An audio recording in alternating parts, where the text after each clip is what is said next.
बिस्मिल्लाहिर्रहमानिर्रहीम। देखिए, आज के सेगमेंट में फिर हम लोग इलेक्ट्रोस्टैटिक्स पर बात करेंगे। ये चैप्टर का टाइटल है, यूनिट का टाइटल है इलेक्ट्रोस्टैटिक्स।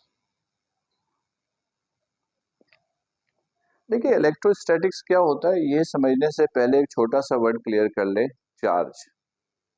हम चार्ज किसको कहते हैं?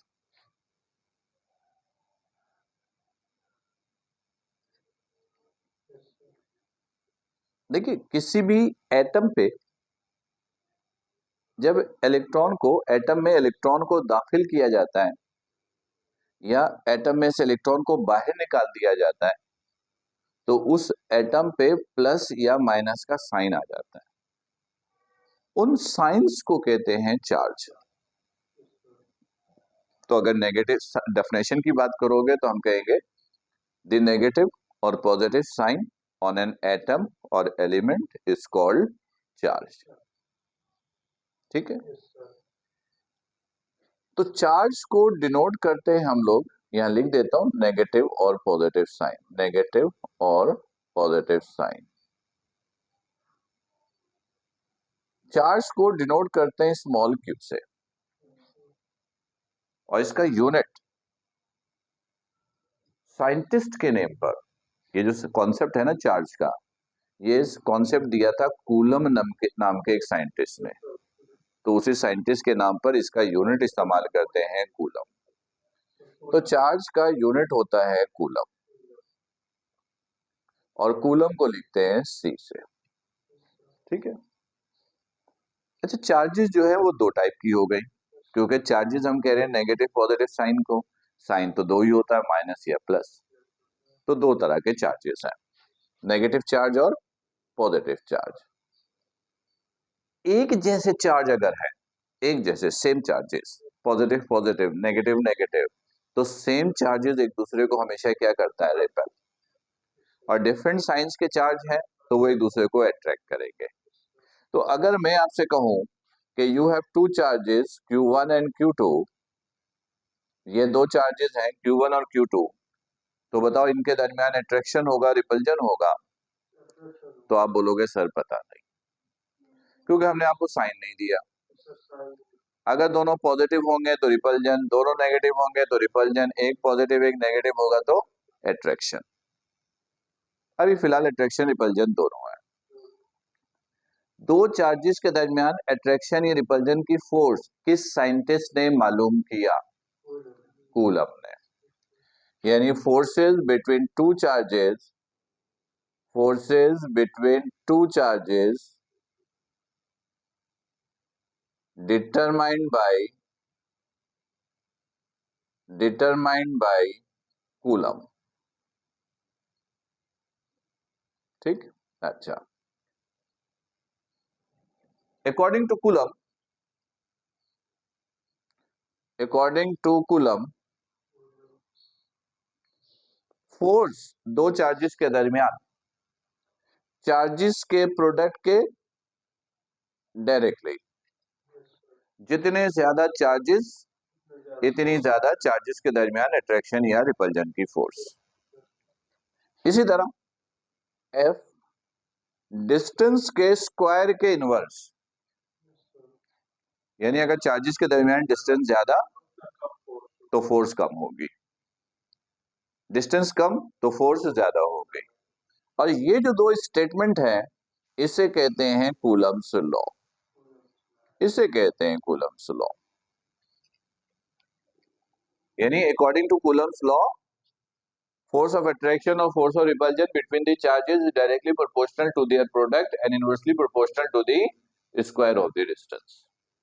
ठीक है, यानी इन शॉर्ट ऐसे याद रखिएगा कि चार्जेस के दरमियान अट्रैक्शन या रिपल्जन की फोर्स कूलम्स लॉ के जरिए कैलकुलेट होती है। इससे रिलेटेड जो स्टेटमेंट है वो कूलम्स लॉ ने दिया है।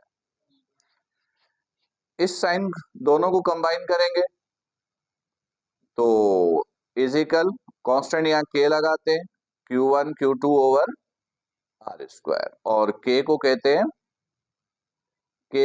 हैं कूलम्स कांस्टेंट, कूलम्स कांस्टेंट। ठीक, तो ये बताओ के की वैल्यू क्या होती है?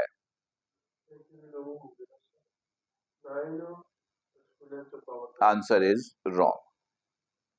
The value of K depends on medium which is placed between the charges. K की वैल्यू डिपेंड करेगी मीडियम पर. K की वैल्यू डिपेंड करेगी मीडियम पे, ऑन मीडियम.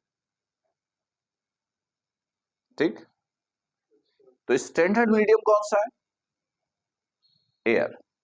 स्टैंडर्ड मीडियम कौन सा होता है? एयर. तो जब दो चार्जेस के दरमियान मीडियम एयर हो, दो चार्जेस के दरमियान मीडियम एयर हो, तो इसके लिए हम लोग वर्ड इस्तेमाल करते हैं इलेक्ट्रिसिटी में, स्पेस है. ये याद रखिएगा कि फिजिक्स में स्पेस का मतलब वैक्यूम नहीं होता है. हम कहते हैं ना स्पेस में चले गए, जहां कोई मीडियम नहीं है. फिजिक्स में स्पेस का मतलब एयर होता है, और जहां कोई मीडियम नहीं है उसकी बात करोगे तो हम उसके लिए वैक्यूम का वर्ड इस्तेमाल करेंगे. स्पेस का मतलब एयर है, नॉट वैक्यूम. सॉरी, कहते हैं ना हम स्पेस में जा रहे हैं, सैटेलाइट स्पेस में गया, तो स्पेस एक ऐसी जगह जहां ग्रेविटी नहीं, जहां मीडियम नहीं. लेकिन फिजिक्स में स्पेस इसको नहीं बोलते हैं. फिजिक्स में स्पेस जहां मीडियम एयर होता है उसको बोलते हैं. और रियल लाइफ में जिसको हम लोग स्पेस बोलते हैं वो हकीकतन वैक्यूम कहलाता है फिजिक्स में. Vacuum means there are no medium. Space means medium is air. अभी मेरे और आपके दरमियान स्पेस है, यानी एयर है. एयर एज अ मीडियम है, राइट. और अगर एयर के अलावा कोई और मीडियम हो, कुछ भी हो सकता है, पेपर, वुड, मेटल की प्लेट, आयोनिक सॉल्यूशन, कुछ भी हो सकता है. एयर के अलावा कोई और मीडियम है, तो इसके लिए वर्ड इस्तेमाल करते हैं dielectric. For other mediums, for other mediums उसके लिए इस्तेमाल करते हैं dielectric. Dielectric, right. अब अगर फर्स्ट करो कि चार्जेस के दरमियान मीडियम एयर है, चार्जेस के दरमियान मीडियम कौन सा है, तो अब के मालूम करने का फॉर्मूला क्या होगा? तो अगर मीडियम एयर है यानी फॉर स्पेस है, तो के मालूम करने का फॉर्मूला ये है, 4 पाई एप्सिलॉन नॉट. इसको क्या पढ़ते हैं? Epsilon nought. Epsilon not. और ये जो एप्सिलॉन नॉट है, इसका कॉलिंग नेम है परमिटिविटी ऑफ फ्री स्पेस. हाँ, वो आगे आएगा. देखो, परमिटिविटी परमिट से निकला है. परमिट का मतलब इजाजत, परमिटिविटी का मतलब है ability to move in a medium. Ability to move in a medium. Space, free space. Free space का मतलब एयर के अलावा और कुछ नहीं है. तो एयर मीडियम में मूव करने की एबिलिटी, और आपको पता है एयर की कैरेक्टरिस्टिक्स कांस्टेंट है, तो उसके अंदर मूव करने की सलाहियत भी क्या होगी? कांस्टेंट होगी. तो एप्सिलॉन नॉट की वैल्यू भी क्या है? कांस्टेंट है. तो क्या है एप्सिलॉन नॉट की वैल्यू? 8.85 इंटू 10⁻⁻12 कूलम स्क्वायर पर न्यूटन मीटर स्क्वायर. ठीक, याद रखिएगा के का जो यूनिट होता है, के का जो यूनिट है वो होता है न्यूटन मीटर स्क्वायर पर कूलम स्क्वायर. ये के का यूनिट है. के और एप्सिलॉन नॉट एक दूसरे का इनवर्स है, तो यूनिट भी इनवर्स. तो इसका यूनिट न्यूटन मीटर स्क्वायर पर कूलम स्क्वायर, इसका हो जाएगा कूलम स्क्वायर पर न्यूटन मीटर स्क्वायर। ये एप्सिलॉन नॉट की वैल्यू यहां रख दे, 1/4 पाई एप्सिलॉन नॉट की जगह 8.85 पावर -12। सॉल्व करेंगे तो यह आएगा 9 इंटू 10⁻⁹, यूनिट हो जाएगा न्यूटन मीटर स्क्वायर पर कूलम स्क्वायर। अगर दो चार्जेस के दरमियान मीडियम एयर है, स्पेस है, तो के की वैल्यू ये है 9 एक्सपोनेंट 9 न्यूटन मीटर स्क्वायर पर कूलम स्क्वायर। अब इसमें एक बात याद रखिएगा, अगर किसी एमसीक्यू में मीडियम का कोई जिक्र नहीं है तो बाय डिफॉल्ट मीडियम एयर होता है, स्पेस होता है, और के की वैल्यू ये है, के की वैल्यू ये है, राइट। अच्छा, कौन सी? ये कांस्टेंट है। अगर चार्जेस के दरमियान मीडियम एयर है तो के की वैल्यू ये है, अगर एमसीक्यू में मीडियम का जिक्र नहीं है तो बाय डिफॉल्ट मीडियम एयर है और ये के की वैल्यू है। और अगर फर्ज करो कि डाई इलेक्ट्रिक है तो फिर के का फॉर्मूला ये है 4 pi epsilon nought epsilon r.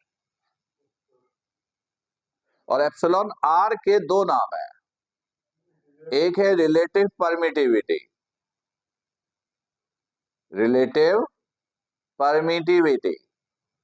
और एक और नाम है डाई इलेक्ट्रिक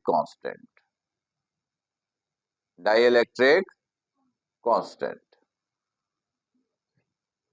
इसकी क्या वैल्यू है ये नहीं पता, ना हम याद करते हैं। क्यों? ये डिफरेंट मीडियम के लिए डिफरेंट होता है। डाइलेक्ट्रिक का मतलब है कि दो चार्जेस के दरमियान एयर के अलावा कोई और मीडियम है, और वो तो कुछ भी हो सकता है, कोई पेपर हो सकता है, वुड हो सकता है, मेटल की प्लेट हो सकती है, आयनिक सोल्यूशन हो सकता है, 10 तरह का आयनिक सोल्यूशन है। तो अब हमें क्या पता है कि दो चार्जेस के दरमियान मीडियम कौन सा रखा जाएगा? हजारों मीडियम से, तो इसकी वैल्यू याद नहीं की जाती है। अगर कहीं पर डाइलेक्ट्रिक का एमसीक्यू होगा तो हम आपको डाइलेक्ट्रिक कांस्टेंट या रिलेटिव परमिटिविटी लिख कर देंगे, राइट। अच्छा, अब देखोगे, अब कूलम्स लॉ का फॉर्मूला ये बन गया, F इज इक्वल टू के की जगह लिखा 1/4 pi epsilon nought epsilon r Q1 Q2 over r square. अब इससे पेपर में बहुत सारे एमसीक्यूज पूछ लेते हैं। जैसे हम पूछेंगे कि दो चार्जेस के दरमियान हमने डाइलेक्ट्रिक प्लेस कर दी, दो चार्जेस के दरमियान डाइलेक्ट्रिक प्लेस कर दी, तो बताओ चार्जेस के दरमियान फोर्स बढ़ जाएगा, कम हो जाएगा, कांस्टेंट होगा, क्या होगा? फोर्स और डाइलेक्ट्रिक कांस्टेंट एक दूसरे के इनवर्स है, तो अगर आप डाइलेक्ट्रिक प्लेस करोगे तो फोर्स कम हो जाएगा, ठीक। डिस्टेंस क्या होगा? अगर डाइलेक्ट्रिक प्लेस किया, फोर्स और चार्जेस कांस्टेंट है, तो डिस्टेंस क्या होगा? इंक्रीज होगा, डिक्रीज होगा, क्या होगा?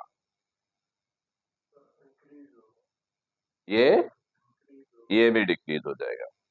क्यों? ये दोनों भी एक दूसरे के इनवर्स है। ये देखो, ये दोनों भी इक्वल के की तरफ है, इसको उधर लेके जाओ, इक्वल किस तरफ?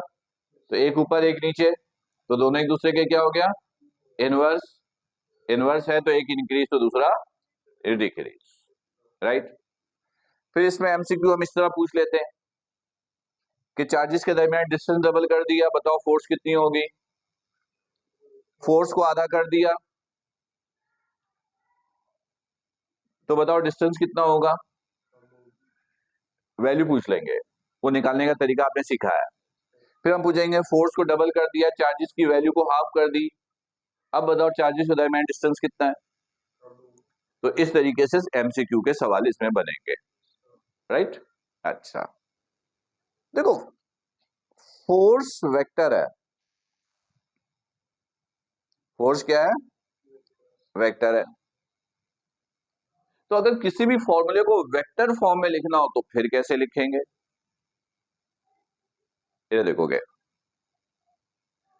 ये फॉर्मूला है F is equal to 1/4 pi epsilon r Q1 Q2 over r square.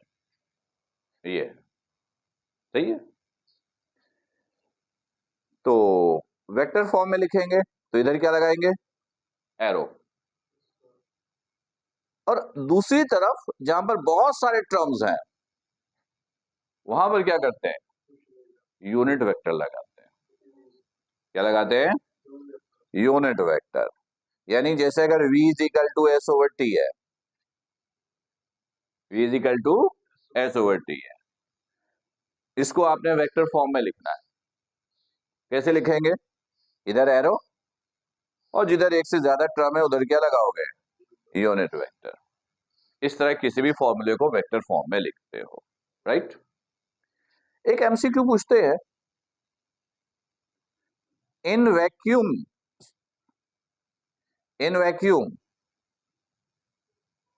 Coulomb's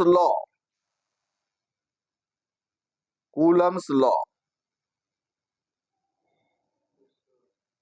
या in vacuum Coulomb's law, if distance decreases या डिस्टेंस बिकम्स हाफ, तो बताओ फोर्स कितनी होगी। यानी हम आपसे एमसीक्यू में ये पूछ लेते हैं कि वैक्यूम की सिचुएशन है, चार्जेस के दरमियान डिस्टेंस मैंने डबल कर दिया, आधा कर दिया, कुछ भी कर दिया, अब बताओ फोर्स कितनी होगी। या डिस्टेंस को 3 टाइम कर दिया, चार्जेस को 2 टाइम कर दिया, अब बताओ चार्जेस के दरमियान फोर्स कितनी होगी, कितनी होगी। फॉर्मूला पुट करेंगे, सॉल्व करेंगे, आंसर निकालेंगे। ऐसा ही Sudesh, answer is wrong. Reason, in vacuum mean there are no medium, और जहां कोई मीडियम नहीं है वहां कूलम्स लॉ एग्जिस्ट ही नहीं करता। कूलम्स लॉ एग्जिस्ट नहीं करने का मतलब है चार्जेस के दरमियान कोई फोर्स नहीं होगी, चाहे आप कुछ भी कर लो। कूलम्स लॉ एग्जिस्ट ही तब करेगा जब चार्जेस के दरमियान मीडियम है, जब चार्जेस के दरमियान मीडियम हो। तो अगर मीडियम नहीं है तो कूलम्स लॉ ही एग्जिस्ट नहीं करता। कूलम्स लॉ एग्जिस्ट नहीं करने का मतलब है चार्जेस के दरमियान फोर्स ही नहीं है। तो इसको ना ध्यान पर रखिएगा, ये कंफ्यूज करने के लिए ऐसे बोल देते हैं कि in vacuum situation distance between the charges becomes double, then force between them becomes. अच्छा, वो जो उस मेथड से निकालोगे ना, वो वाला ऑप्शन भी होता है, और जीरो फोर्स का ऑप्शन भी होता है। तो याद रखिएगा जीरो करेक्ट होगा, क्योंकि वैक्यूम में चार्जेस के दरमियान कोई फोर्स होती नहीं है, चाहे कंडीशन कुछ भी हो। क्लियर, ठीक है। ये मीडियम के लिए है। कौन, ये ना डॉट है ना क्रॉस है, ये कुछ भी नहीं है। डॉट और क्रॉस क्या होता है वो सुन लो। डॉट प्रोडक्ट और क्रॉस प्रोडक्ट वेक्टर के प्रोडक्ट को बोलते हैं। यहां तो वेक्टर है ही नहीं ना, चार्जेस स्केलर है, तो नो डॉट नो क्रॉस, ये simple multiplication.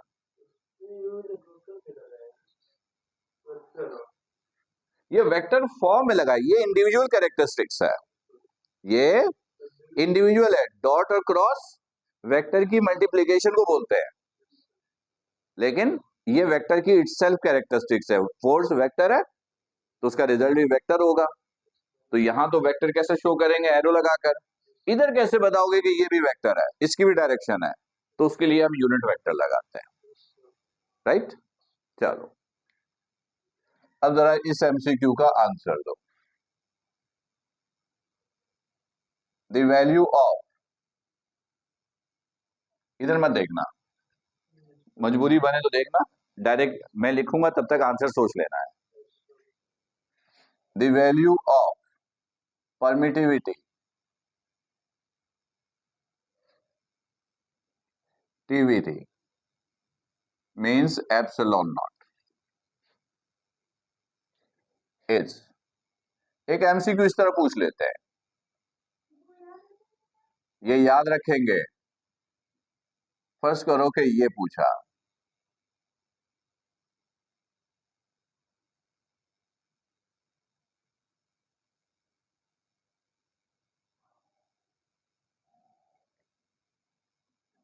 8.85 power plus 12 coulomb square पर newton metre square, none. Which one is correct? A वाला करेक्ट, नन इज करेक्ट। पता है क्यों? एक्चुअल में हम लोग वैल्यू देखते हैं, यूनिट भूल जाते हैं। यूनिट लाजमन चेक कीजिएगा। एप्सिलॉन नॉट का यूनिट होता है कूलम स्क्वायर पर newton metre square. Coulomb square पर न्यूटन मीटर स्क्वायर सिर्फ इधर है, लेकिन ये पावर नेगेटिव में होना चाहिए, लेकिन ये पॉजिटिव है, इसलिए ये भी गलत। तो नन ऑफ दिस करेक्ट है, राइट। चलिए इसका आंसर दीजिए।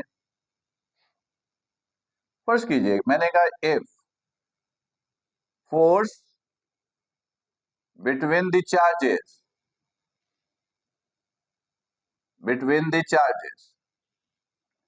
Is double, if force between the charges is double, तो बताओ डिस्टेंस कितना होगा? एक इसका आंसर दो, एक इसका आंसर दो। इफ